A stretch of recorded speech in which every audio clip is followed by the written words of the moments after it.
Sí, gracias, mi Edgar, y gracias a todos los que están acompañándonos. Es una bendición poder estar aquí con ustedes y pues compartir lo que el Señor nos ha dado para poder edificarnos mutuamente, ¿no?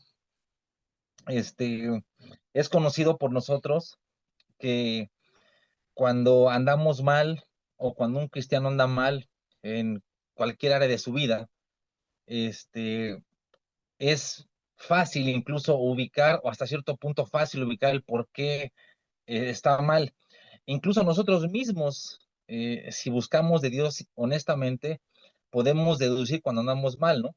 Y podemos concluir que muchos de los problemas que tenemos, muchas de las situaciones complicadas que tenemos en nuestra vida, es por una falta de comunión con Cristo, una falta de comunión con Jesús. O sea, nos apartamos de Jesús, empezamos a descuidar las bendiciones espirituales que Él nos ha dejado de la lectura, de la oración, del tener una intimidad con Cristo, y obviamente hay consecuencias de eso, ¿no?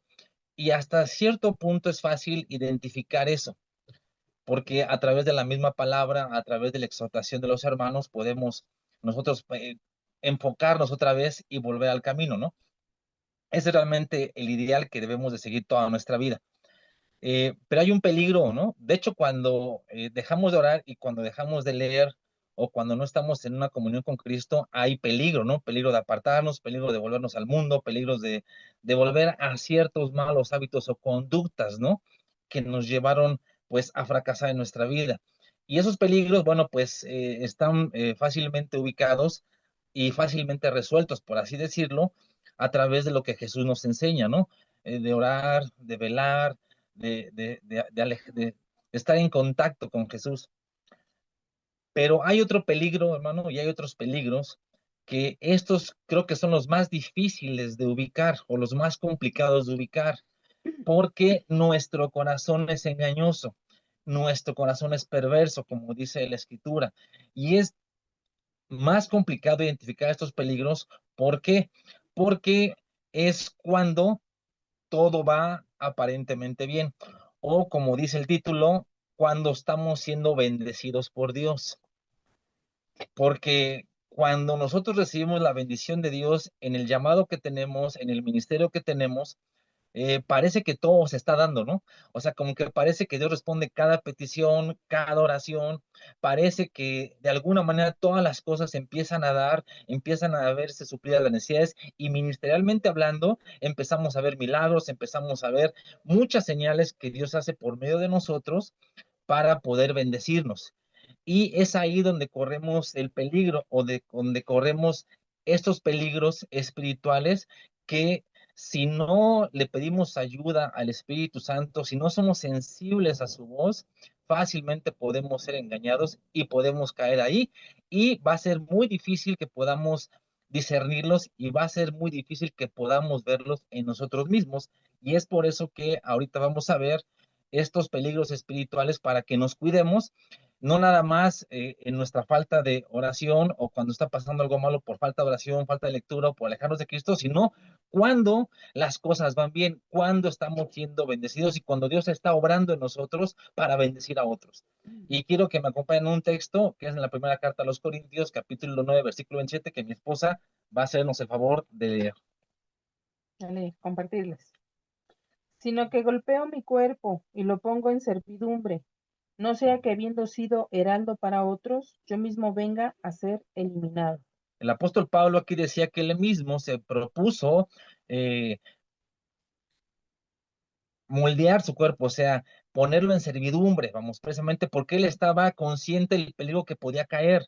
Y es por eso que él dice que ponía su cuerpo en servidumbre, porque no sea que habiendo sido un mensajero de Dios y él era un siervo de Dios, él mismo fuera a ser eliminado, fuera a ser descalificado o fuera a ser reprobado, como dicen en otras versiones, ¿no? No sea que yo vino predicado a otros, yo mismo venga a ser reprobado. Entonces, si no nos cuidamos, podemos caer en eso. Y es por eso que toma mucho más importancia lo que vamos a ver. Y el ejemplo que nos da Jesús con su propia vida. Y bueno, uno de los peligros en los cuales podemos caer si no nos cuidamos es el del orgullo espiritual. Ahora, hay un término que me gustó mucho de un pastor que dijo que no hay orgullo espiritual porque una persona espiritual nunca va a ser orgullosa. Jesús era un hombre espiritual y no hubo orgullo en él. Más bien hay orgullo, ¿no? Pero bueno, eso lo dejo a consideración de cada uno de ustedes, pero a mí me gustó mucho ese, ese término que utilizó este pastor. Y el primero de todos los peligros que enfrentamos cuando somos bendecidos en la obra de Dios es precisamente el orgullo. Siempre que Dios nos bendice, de alguna manera Satanás, el diablo, nuestra misma carne, lo primero que va a hacer, o de las primeras cosas que va a hacer, es comparar nuestro crecimiento espiritual o ministerio con el de otros, ¿no? O sea, empezamos a compararnos, empezamos a ver que nosotros incluso podemos tener un ministerio mucho mejor o mayor, ¿no? Es ahí donde tenemos que tener cuidado, porque Dios se opone, y esto lo sabemos muy bien, Dios se opone a los orgullosos, se opone a la persona orgullosa, sea cristiana o sea incrédula, Él se opone a los orgullosos. Y por lo tanto, la única manera de salvarnos o de estar a salvo de este peligro es simple y sencillamente humillarnos ante Dios y reconocer que todo, absolutamente todo lo que hagamos en la hora y todo lo que Dios hace a través de nosotros para bendecir a otros es por Él y solamente por Él. De hecho, el apóstol Pablo también vivió eso ahí en la segunda carta a los Corintios, capítulo 12, versículo del 12 al 9. Mi esposa lo va a leer también. Veamos lo que dice. Del 12, del 12 del 7 al 7 al 9. 9. Dice, y para que la grandeza de las revelaciones no me exaltase desmedidamente, me fue dado un aguijón en mi carne, un mensajero de Satanás que me abofetee, para que no me enaltezca sobremanera. Respecto a lo cual, 3 veces he rogado al Señor que lo quite de mí, y me ha dicho, bástate mi gracia, porque mi poder se perfecciona en la debilidad. Por tanto, de buena gana me gloriaré más bien en mis debilidades, para que repose sobre mí el poder de Cristo. No me gloriaré en mi ministerio, no me gloriaré en lo que yo hago o en lo que Dios se pone a mí, sino en mis debilidades. De hecho, un mensajero de Satanás es un demonio. Entonces, Dios permitió que Pablo fuera atormentado por un demonio. No sé si tú te has imaginado o te puedes imaginar estar atormentado por un demonio, un mensajero de Satanás, porque aquí Pablo dice que era claramente un mensajero de Satanás, un demonio, un espíritu malo, vamos. No sé, realmente no me puedo imaginar, pero era un tormento que Pablo sufría bastante por él, a tal grado de que le llegó a pedir al Señor, pero el Señor sabía algo, amaba tanto a Pablo como creo que te ama tanto a ti y me ama tanto a mí, que él permitió eso precisamente para que él no le ganara el orgullo o pensara que era alguien. Porque en el momento en que Pablo se hubiera enorgullecido de todas las revelaciones y de todo lo que el Señor estaba haciendo con él, en ese momento Dios tenía que resistirlo, tenía que resistir, ¿no? Y es algo que Él también permite en nuestra vida, en el llamado que tenemos, en el ministerio que Dios nos da, permite muchas cosas precisamente para que nosotros no seamos sus enemigos, por así decirlo, ¿no? O sea, que podamos realmente mantenernos humildes y sepamos que realmente es Él el que hace las cosas, no somos nosotros. Porque el orgullo, hermanos, nos hará perder la gracia de Dios. El orgullo nos puede hacer perder la bendición de Dios en el ministerio, en la obra, aunque, ojo con esto, aunque no perdamos nuestros dones. Puede que tengamos un ministerio, puede que tengamos el llamado y estemos haciendo cosas para Dios, pero la gracia de Dios estaban ausentes de nuestra vida. ¿Por qué decimos esto? ¿Por qué digo esto? Cuando Satanás pecó, él perdió la gracia de Dios, lo que algunos llaman la unción de Dios, que sabemos que todos la tenemos, pero no perdió sus dones dados por Dios. De hecho, Satanás mismo los conserva hoy. Entonces, esto, hermanos, debería de ser una advertencia y una enseñanza para nosotros, ¿no? Para que no nos gloriemos en los dones que tenemos o nos exaltemos o tengamos orgullo con el ministerio que Dios nos ha dado. De hecho, si no maduramos en esto, podemos no distinguir entre lo que es la gracia y los dones, ¿no? Y acuérdense lo que va a hacer Jesús en el día del juicio, cuando muchos, dice ahí en Mateo 7, del versículo 21 en adelante, dice que muchos van a decirle, Señor, profetizamos, echamos fuera demonios, hicimos muchos milagros, Él los va a desconocer totalmente, ¿no? Tuvieron dones, los utilizaron, pero eran desconocidos o van a ser desconocidos por Dios, o sea, es decir, tenían los dones, pero no tenían la gracia de Dios en sus vidas. y es que precisamente corremos el peligro de que cuando estamos creciendo, cuando estamos teniendo el éxito en la obra de Dios, o lo que Dios nos ha llamado a hacer, en ese momento hay personas, hermanos, hay personas que nos empiezan a adular, hay personas que pueden empezar a admirarnos, hay personas que pueden llegar a tener un apego desmedido con nosotros, ¿no? Y eso, a la larga, la voz de estos hermanos cristianos, estos hermanos que estamos discipulando, estos hermanos que los estamos bendiciendo con la palabra y está habiendo cambios en sus vidas y están siendo bendecidos por la obra que Dios ha levantado por medio de nosotros, pueden terminar nublando la voz del Espíritu Santo. Es decir, podemos escuchar más la adulación que la voz del Espíritu Santo en nuestra vida. Es más, puede reemplazarla incluso, ¿no? Y es ahí donde nuestro corazón se puede empezar a desviar. De hecho, Satanás, ¿no? Internamente, aunque le seguía alabando a Dios en el cielo, aunque seguía adorándolo, internamente se formó algo en él, empezó a formarse maldad en él, y él internamente empezó a desear algo, ¿no?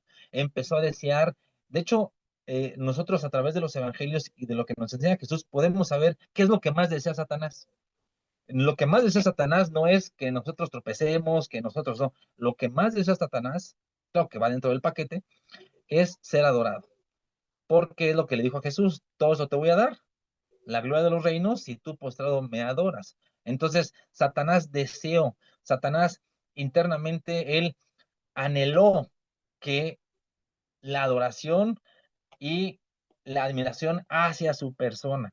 Y nosotros nos podemos desviar, sobre todo cuando las personas nos empiezan a adular o empiezan a reconocer incluso que hay una bendición de Dios sobre el ministerio que tienes, sobre el llamado que tienes, y es ahí donde podemos perdernos. Hay una anécdota de Juan Bunyan, el del progreso del peregrino, donde dice que él estaba predicando en algún lugar, en una iglesia donde donde él pastoreaba o predicaba, y dice que de repente una hermanita llega y le dice, hermano pastor, no sabe la verdad lo bendecida que fui con la palabra, la verdad usted predicó de manera maravillosa, la verdad fue o sea, su predicación fue fenomenal, y lo empezó así como que a echarle flores, ¿no? Como comúnmente decimos. Dice que Juan Muñoz le responde, gracias hermano, ya Satanás también me lo había dicho. Entonces nosotros podemos descuidarnos y podemos nosotros no escuchar la voz de Dios, sino la voz del diablo que nos exalta y nos puede exaltar incluso a través de algunos hermanos. Por eso que tenemos que guardar nuestro corazón, hermanos, de el orgullo, porque hay una realidad en nuestra vida y en la vida del cristiano, en la vida del llamado, en la vida ministerial, porque solo hay una señal infalible, hermano, infalible de la bendición de Dios. A lo mejor esa no la consideramos, a lo mejor esa no la vemos, aunque la sabemos, aunque la prediquemos, aunque la enseñemos, pero esa es una señal infalible de la bendición de Dios y está en el versículo que todos conocemos de Romanos 8:29. ¿Qué dice mi vida?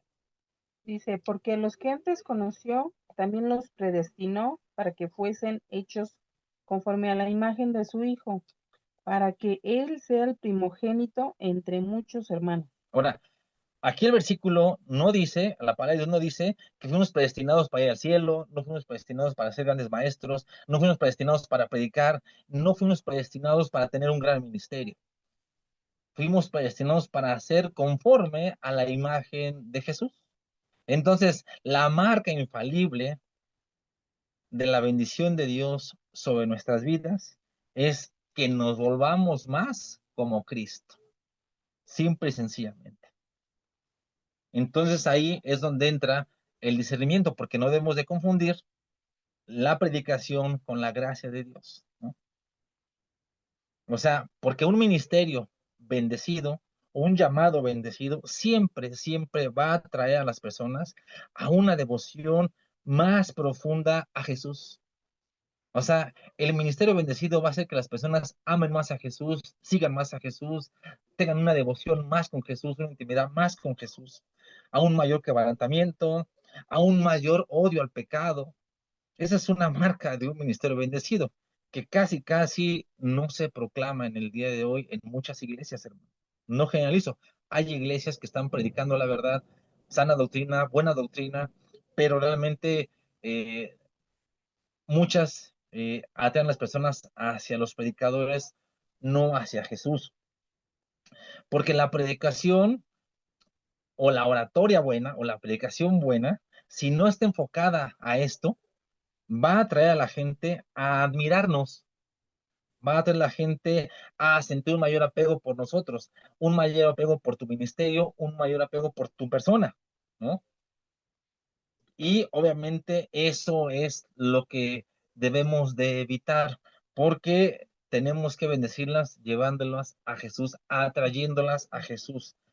De hecho, no dice mucho una buena predicación porque hay muchos predicadores que son muy carismáticos, hay predicadores que tienen una muy buena oratoria, cautivan a la gente, pero realmente son predicadores que atraen a las personas a ellos mismos, a que los admiren, porque acuérdense que esto es interno, hermanos, o sea, el corazón nos engaña constantemente, ¿no? Internamente podemos desear otras cosas, ¿no? Más que la gloria de Dios y más que su nombre sea glorificado. Jesús es nuestro ejemplo. Jesús lo único que deseaba y lo que vemos en los evangelios y lo que nos enseñan los evangelios es que él buscaba la gloria del Padre. Él no buscaba su propia gloria. Él buscaba la gloria del Padre. Él mismo dijo, el que habla por su propia cuenta, su propia gloria busca. Él buscaba la gloria de Dios, es el ejemplo que tenemos de él para que tú y yo lo sigamos, o para que el llamado, o para que los que hemos sido llamados lo sigamos y veamos eso. Porque los políticos hay políticos que son grandes oradores. No sé si alguna vez tú has escuchado a un político hablar en persona. Regularmente cuando vemos las noticias, este, vemos partes o fragmentos de lo que dicen al público, o lo que exponen al público, ¿no? O a la gente que lo sigue. Pero cuando tú ves hablar a un político en persona, en serio, hermano, te quedas impactado. O sea, a un político político, no uno que ahí apenas está. O sea, un político real, realmente, cuando tú lo escuchas eh, hablar en vivo, o sea, realmente cautiva. O sea, realmente él cautiva al público y puede hablar por horas, ¿no? Incluso lo puede conmover al público. Pero ¿qué crees? Ellos atraen a las personas a ellos mismos, a que los sigan a ellos. Y regularmente estos políticos, o una vez más, no generalizo, son orgullosos. Pero un predicador que ha aprendido de Jesús va a ser humilde, va a aprender del maestro, va a aprender de su Señor.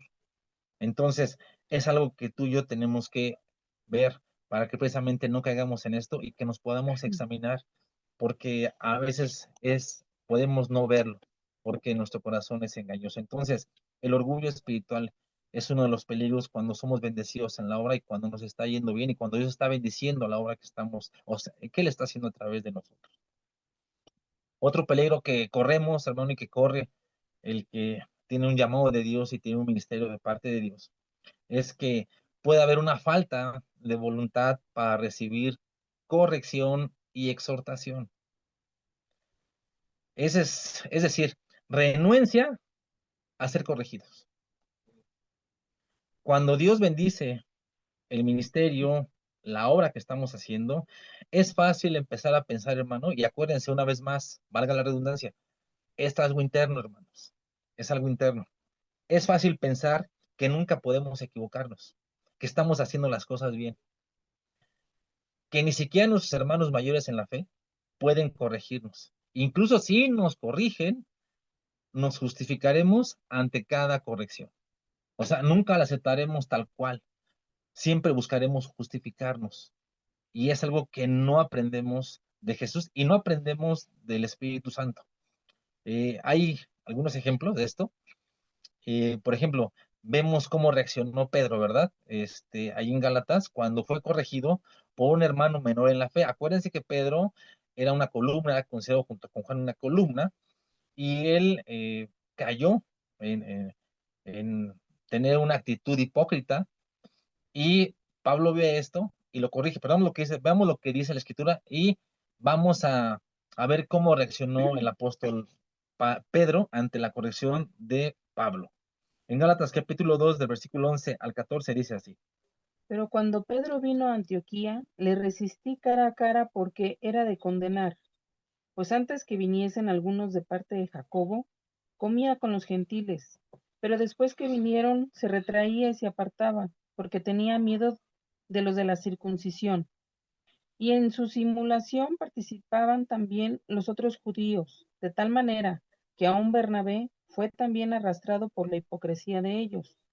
Pero cuando vi que no andaban rectamente conforme a la verdad del Evangelio, dije a Pedro delante de todos, si tú, siendo judío, vives con los gentiles y no como judío, ¿por qué obligas a los gentiles a judaizar? Cuando Pablo reprende a Pedro y lo exhorta, lo corrige ahí delante de todos, uno puede suponer por la espiritualidad que tenía Pedro, imaginando un poco, que Pedro se quedó callado y aceptó la corrección. O sea, Pedro pudo haber dicho, ¿no? O sea, pudo haber dicho cualquier tipo de expresión. Por ejemplo, él pudo haber dicho, hermano, es que tú no sabes, yo estoy ganándome a los gentiles por esta parte. Además, yo tengo más tiempo en el Evangelio que tú, yo conozco más al Señor Jesús, yo lo he visto en persona, incluso ya un poquito más orgulloso, yo soy una columna, ¿no? Y la verdad, o sea, pudo haber hecho cualquier tipo de cosas, sin embargo, no dice la Escritura que haya dicho algo. Más bien, a juzgar por la espiritualidad de Pedro, posiblemente él aceptó la corrección, que es lo más seguro, la aceptó y corrigió esa actitud equivocada que estaba teniendo. Entonces ahí vemos realmente un ejemplo de lo que un hermano, incluso nos pueden corregir hermanos que tienen poco tiempo en la fe, de 1 año, 2 años, 3 años. Nosotros podemos tener 20 años, 25 años, hermanos, en la palabra, pero Dios puede utilizar a un hermano pequeño para exhortarnos y corregirnos. Y es ahí lo que Dios va a utilizar para evidenciar realmente dónde está nuestro crecimiento y dónde está y qué tanto hemos madurado al aceptar una corrección de un hermano menor. Entonces, es algo que nosotros también, pero un peligro que corremos es precisamente que podemos perder esa voluntad. O sea, no podemos tener la voluntad para recibir correcciones. De hecho, hay dos ejemplos más, uno en Judas y otro en el mismo Pedro, cuando fueron exhortados de una manera muy dura, es decir, de a Pedro, por ejemplo, y cuando Jesús ahí en Mateo 16 le llama a Satanás. De hecho, es una de las exhortaciones más fuertes que cualquier ser humano haya recibido en la tierra, ¿no? Por parte de Jesús. Imagínate, hermano, ¿qué harías tú si alguien te dijera Satanás, ¿no? ¿Qué haría yo? O sea, ¿o qué hubieras hecho tú, ¿no? Si de repente te dijeran así. Eh, Muchos hermanos, cuando son exhortados con palabras menores que estas, se van de la iglesia, ¿no? O se van del grupo, o se van, ¿no? Pedro, sin embargo, aguantó, hermanos. Pedro, sin embargo, realmente él resistió, no se fue, y eso que también fue público, o sea, Jesús lo exhorta públicamente. Sin embargo, permaneció y fue salvado. La diferencia con Judas, que también fue reprendido, pero él, ¿sabes qué? Él salió y traicionó a Jesús. Quiero que me acompañen a ver unos textos. Ahí en Juan, vamos a comparar Juan, capítulo 12, el Evangelio de Juan, capítulo 12, del 4 al 8, con Mateo 26, 10 y 14, porque ahí está como que la historia completa de lo que pasó con Judas, o sea, cuando fue corregido y qué es lo que hizo. Y vamos a ver, a comparar lo que cuando Pedro fue corregido, ya lo vimos, con Pablo y con Jesús y cómo reaccionó. En Juan capítulo 12, del 4 al 8, dice así. Pues sus discípulos habían ido a la ciudad a comprar de comer. La mujer samaritana le No, dijo, no, Juan 12, del 4 al ah, 8.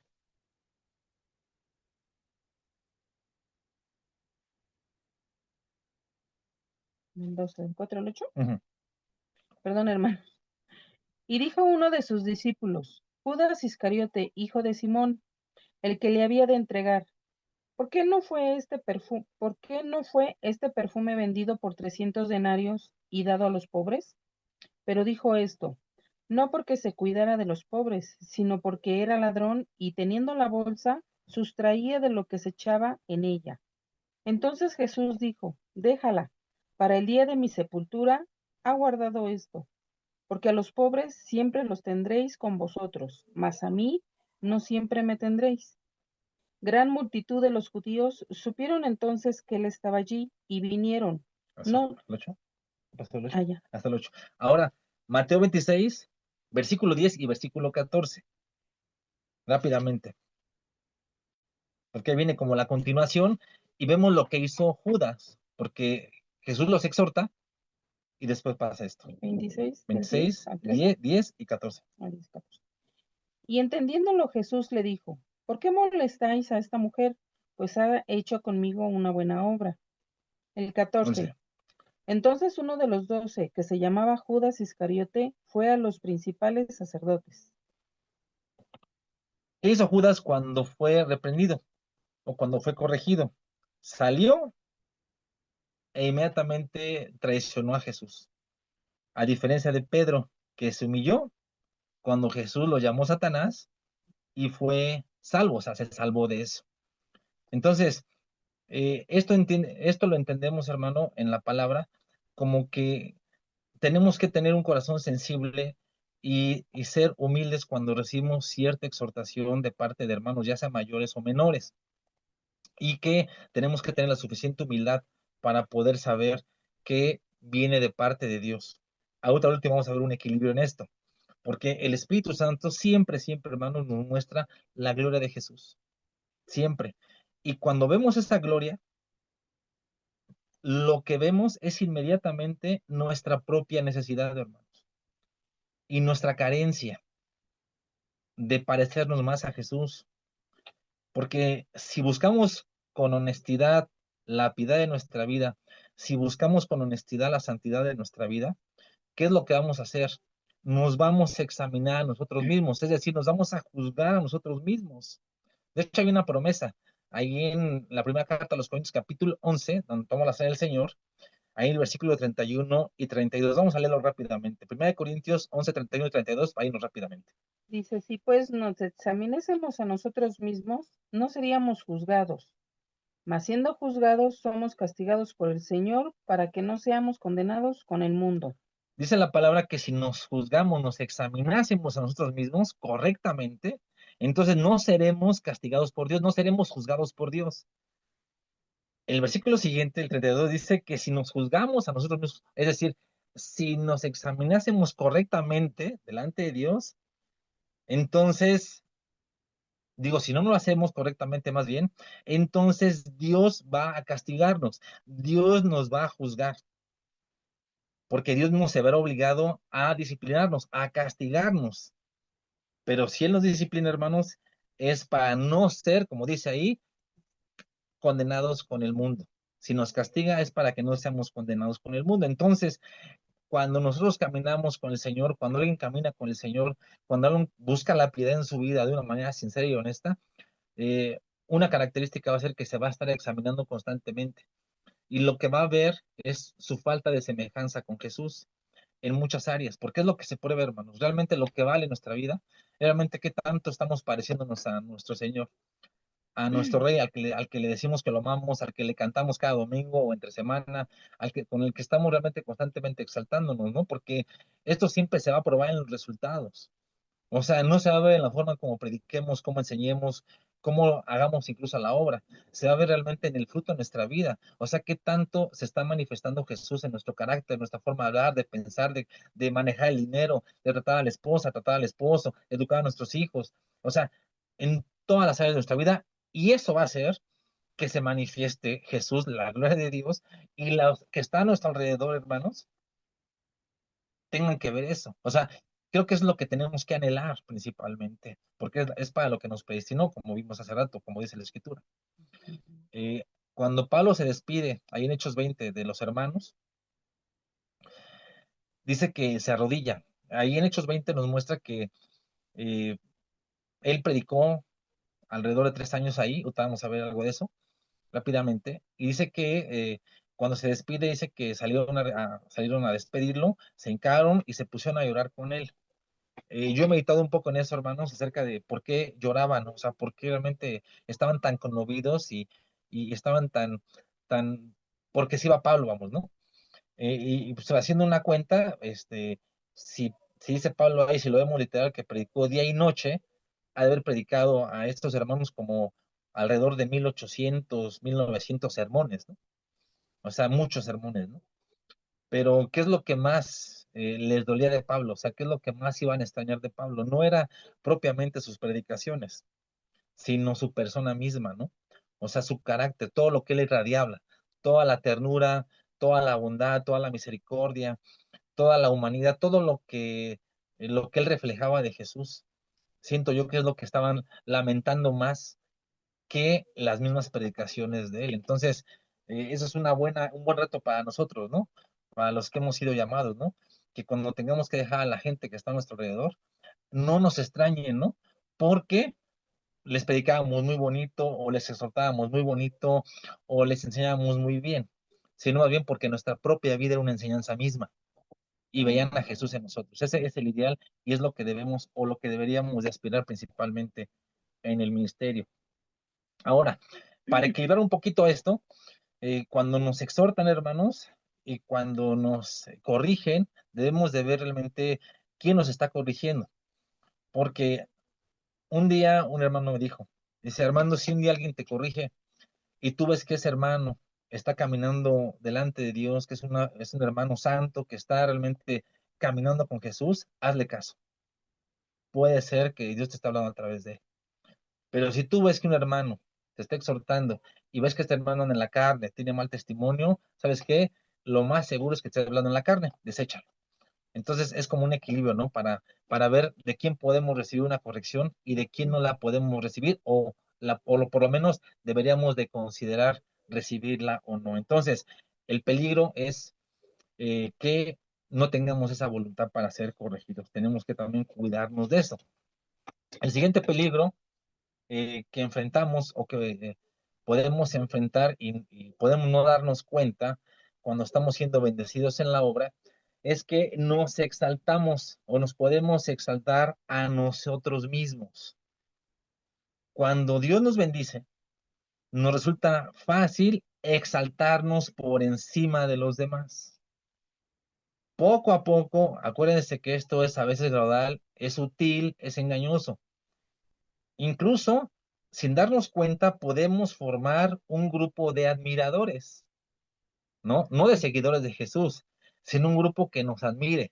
Eh, Personas que admiren cómo predicamos, cómo enseñamos, cómo llevamos la obra, cómo hacemos, ¿no? Especialmente entre los que están apegados a nosotros. De hecho, deberíamos de evitar la popularidad en el ministerio. Deberíamos de evitar, porque así Jesús lo enseña, ¿no? Él nunca quería que se enteraran de sus milagros. Él les decía que guardaran silencio, que no lo dijeran, porque él no buscaba eso, ¿no? Aunque obviamente por sí mismo fue popular porque obviamente pues era algo inusual en ese tiempo, ¿no? Lo que estaba pasando y pues se supo en todos lados. Pero a lo que voy es que aprendiendo de él, tenemos que evitar, porque hay ejemplos que pueden llevarnos a esto si no nos cuidamos, ¿no? Un ejemplo es ahí el primer libro de Reyes, capítulo 12. ¿Se acuerdan de Rubán, el hijo de Salomón? Dice que eh, el pueblo le dijo, ¿no? Que realmente le quitaba algunas cosas que su padre había puesto. Él pide consejo de los jóvenes, pide consejo de los ancianos. Ustedes conocen la historia. Y dice que él prefirió el consejo de los jóvenes, que él desechó o no escuchó el consejo de los ancianos. De hecho, por esta causa, hermanos, por esta causa, vino la división de Israel. De hecho, es así como también surgen muchas divisiones en la iglesia actualmente, ¿no? Las divisiones y contiendas son producidas por personas que se exaltan cuando Dios bendice su obra. Se están exaltando a ellas mismas, ¿no? Ahora, en el libro de los Hechos vamos a considerar dos ejemplos, porque vamos a hablarlo así o decirlo así, no todas las divisiones son malas. Vemos en el libro de Hechos y nos muestra dos tipos de divisiones. Una que es la que comúnmente pasa, ¿no? Es la que tristemente vemos en las iglesias o en los grupos de la palabra. Y hay una que casi no se da, que es muy raro encontrar, hermanos, ¿no? Que también es la que debemos de aspirar, ¿no? Porque es la que es respaldada por Dios. En Hechos capítulo 19, otra por la cuestión del tiempo, no voy a dar las citas, del versículo 11 al 20, de hecho ustedes conocen la historia, eh, Éfeso presenció uno de los mayores avivamientos. De hecho, dice que por mano de Pablo se hacían muchos milagros, ¿no? Y maravillas, ¿no? O sea, está habiendo un avivamiento ahí en Éfeso, ¿no? De hecho, ahí se muestra que había cosas impresionantes que estaban pasando, pero fíjense, 3 años después, Pablo se llama a los, ahí en Mileto, llama a los ancianos, ¿no? Y les dice algo, o sea, les advierte algo, o sea, él mismo, o sea, Dios le muestra que va a pasar algo y les dice que después de que él se vaya, algunos de ellos iban a causar una división, iban a arrastrar de sí hacia ellos a muchos discípulos, ¿no? O sea, arrastrarían a discípulos tras ellos mismos, es decir, buscarían su propio nombre y ministerio cuando Pablo se fuera y dividirían la iglesia sin preocuparse, ¿no? Que estas acciones deshonrarían el nombre de Dios. Esta se puede decir que es la división mala, ¿no? O la que pues no es buena y la que como que ahorita, ¿no? Pasa mucho, ¿no? Y la que se ve, tristemente es la que se ve. Pero ahí mismo en Hechos, antes vemos otro ejemplo de otra división, ¿no? Justo después de que Pablo, ahí en Hechos 15, justo después de que Pablo y Bernabé tuvieron un ministerio exitoso ellos dos, ¿no? Dice que en Hechos 15 tuvieron una discusión, o sea, tuvieron así como que un desacuerdo, vamos. Y dice que se separan por el asunto de Marcos, de Juan, de Marcos. Y dice que se separan, pero fíjense, lo maravilloso es que esta vez Dios sí sacó algo bueno de esa separación o de esa división, ¿no? La utilizó para formar dos equipos de obreros, uno liderado por Pablo y otro por Bernabé, ¿no? En lugar de uno solo. Y así la obra de evangelización se impulsó aún más. De hecho, Marcos se volvió en un siervo útil, ¿no? Porque fue el que escribió el Evangelio de Marcos, ¿no? Entonces, ¿por qué Dios, no? Pudo producir algo bueno de esta última división. O sea, ¿cuál fue la diferencia entre la división que se produjo tras la partida de Pablo, de los ancianos, ¿no? Había una razón. Fue porque a diferencia de los ancianos de Éfeso, Bernabé se comportó de manera madura y espiritual, porque Bernabé no dividió ninguna iglesia, tampoco arrastró a ningún discípulo tras de sí, no interfirió con la labor de Pablo. Él se fue a una zona totalmente diferente y nueva y trabajó allí con Marcos, es decir, con Juan, Marcos. Esto lo podemos leer en Hechos capítulo 15, versículo 39. Bernabé era un hombre de Dios, era un hombre piadoso que se preocupaba más por el nombre de Jesús que por su propio nombre y ministerio, por lo cual él se pudo comportar y se comportó como un verdadero discípulo, porque un verdadero discípulo de Jesús jamás, jamás, hermano, pensará en hacer una división. Va a preferir mejor apartarse, pero jamás producir una división, jamás, jamás hacer una división en la iglesia. Eso lo vemos en este ejemplo, ¿no? Y así Dios pudo bendecir esta última división. Pero ¿qué creen, hermanos? Hombres como Bernabé son muy raros encontrarlos, hermanos, hoy actualmente, que a un desacuerdo con la iglesia prefieran irse a causar una división. Parece que muchos, hermanos, y si no nos cuidamos, podemos caer en lo que Pablo dijo ahí en Filipenses capítulo 2, perdón, capítulo 3, versículo 21, porque todos buscan lo suyo propio, no lo que es de Cristo Jesús. De hecho, ahí en Primera de Corintios capítulo 11, versículo 19, dice algo. Porque es preciso que entre vosotros haya disensiones, para que se hagan manifiestos entre vosotros los que son aprobados. Dice que es necesario, hermano, que haya divisiones en la iglesia o entre los hermanos, porque ahí es donde se ve quiénes son los aprobados, porque los aprobados jamás van a pensar en hacer una división. Los que no son, sí. Hace miles de años, hermano, hace miles de años, hubo una división también en el cielo. Y fue como Dios purificó también el cielo. Permitió que Satanás se llevara consigo a muchos ángeles, ¿no? Que tenían también corazones orgullosos y rebeldes. Eso lo dice en Apocalipsis 12 y en Isaías capítulo 14. Así el cielo fue purificado y esta obra de purificación, hermanos, continúa hoy en iglesia, porque Él está limpiando para que luzca, para que sobresalga, para que florezca, para que resplandezca, hermanos, la gloria de Dios a través de obreros aprobados, a través de obreros que no buscan nada para sí mismo, que no buscan exaltarse a sí mismo, que no buscan nada para sí mismo, sino que todo lo buscan para Jesús, todo lo buscan para Él, por Él y de Él, porque saben que eso le pertenece a Él. Y eso lo sabemos tú y yo, que no podemos jactarnos, porque nada tenemos que no hayamos recibido de Jesús. Ahora, afortunadamente, y gracias al Espíritu Santo y gracias a nuestro amado Jesús y nuestro Dios que nos dejó su palabra, podemos ver algunos ejemplos en la palabra, buenos y malos con respecto a esto. Y esto nos va a enseñar a que no busquemos nada para nosotros, hermano, porque Jesús no buscó nada para sí mismo, buscó nada más la gloria del Padre cuando estuvo aquí en la tierra. Dios nos ha dado muchos ejemplos buenos y malos en las Escrituras para que aprendamos de ellos.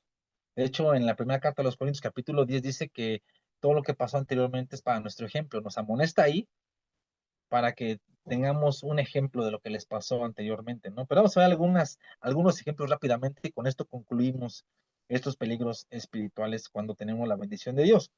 Abraham, conocemos la historia de Abraham. Abraham nunca se apoderó de la buena tierra cuando surgió un conflicto entre los siervos de Lot, los pastores de Lot y sus pastores, ¿no? De hecho, Abraham permitió que Lot escogiera la tierra primero, ¿no? Lot, que era un poco vicioso, ¿no? Se apoderó de la mejor tierra. Esto lo vemos en Génesis capítulo 13, versículo 10. Pero, ¿cuál fue el resultado de Lot, no? Se corrompió su familia, ¿no? Y por poco se corrompe él, ¿no? Abraham lo que nos enseña es que renunció a sus derechos. Así que Dios le dio a Abraham toda la tierra. Porque Jesús dice ahí en Mateo 5 que los mansos heredarán la tierra. Toman la tierra por heredad. Lamentablemente, en otro ejemplo, en Jacob, ¿no? Jacob no siguió el ejemplo de su abuelo, ¿no? Siguió aferrándose. Jacob era un aferrado a las cosas, ¿no? A la primogenitura de Saúl, a la bendición de su padre Isaac, a las hijas, al rebaño de su tío Labán, ¿no? Conocemos la historia, ¿no? Solo cuando dejó, hermano, de aferrarse a esas cosas terrenales y se aferró a Dios, fue que finalmente se convirtió en Israel. Génesis capítulo 32, versículo 26. Él era aferrado. Entonces aquí la pregunta, ¿a qué te estás aferrando ahorita? ¿A qué nos estamos aferrando ahorita, hermano? ¿Qué apego tienes ahorita en el ministerio? Porque a veces puedes tener el apego al ministerio, a la iglesia, a los hermanos, a los discípulos, ¿no? A veces como que parece que nos sentimos indispensables, ¿no? Como que a veces, híjole, ¿qué van a hacer si no estoy? ¿Qué tal si los dejo? ¿Y qué tal que no crees? ¿Y qué tal que se divide? O sea, como si la hora fuera nuestra, ¿no? En Efesios capítulo 5, versículo 29 dice que Jesús cuida y sustenta a su iglesia, ¿no? O sea, Él la sabe cuidar mucho mejor que tú y que yo. Entonces, si no estamos nosotros, Él la cuida perfectamente y mucho mejor. Pero a veces como que actuamos así. Y es por eso que tenemos que tener cuidado, porque a veces nos podemos sentir indispensables, cuando no lo somos, hermano. Cuando la verdad somos instrumentos de Dios, servidores de Dios, y si tú tienes el llamado de pastor, eres un cuidador de la iglesia. Según lo que dice la primera carta a Timoteo capítulo 3. Porque el que no sabe gobernar su casa, ¿cómo cuidará de la iglesia de Dios? Otro ejemplo que vemos es David. Él siguió el ejemplo de Abraham. Abraham nunca le arrebató, perdón, él nunca le arrebató el reino a Saúl, a pesar de que Dios ya lo había ungido como rey. Dios le puso a prueba durante muchos años, precisamente en este punto, para ver cómo actuaba. Pero David nunca quiso arrebatar el reino ni una sola vez a Saúl, aun cuando ya se había ungido. Esperó a que Dios se lo diera y Dios se lo dio en el momento oportuno. Conocemos también la historia. Sin embargo, un mal ejemplo lo vemos en su hijo Absalón. Absalón era diferente, estaba celoso de la popularidad de su padre, obró con astucia a sus espaldas, robando el corazón de los hombres de Israel a su padre, lo vemos en el segundo libro de Samuel, capítulo 15. Luego expuso a su padre, se convirtió en rey, pero ¿qué hizo Dios? Dios terminó rápidamente con su reino. Nuestro ministerio, hermanos, o el ministerio que tú tienes, debe de ser otorgado por Dios. El llamado debe ser otorgado por Dios. Ojo con esto, hermano. no algo que hayamos acaparado para nosotros mismos. Hay muchos que se ponen ellos mismos, ¿no? O acaparan eso para ellos mismos. En Juan capítulo 3, versículo 27 del Evangelio, dice que el hombre no puede recibir nada si no le fue dado del cielo. Ojo con esto, lo que acaparamos para nosotros mismos jamás puede provenir de Dios. Ahora, esto es fácil de entenderlo, hermano, incluso hasta de predicarlo. Pero si no vivimos según estos principios, hermano, podemos ser descalificados sin darnos cuenta o estar reprobados ante Dios sin darnos cuenta, ¿no? Porque el ejemplo que tenemos es de Jesús. Jesús, fíjense, ahí en Hebreos capítulo 5, dice algo acerca de él. En Hebreos capítulo 5,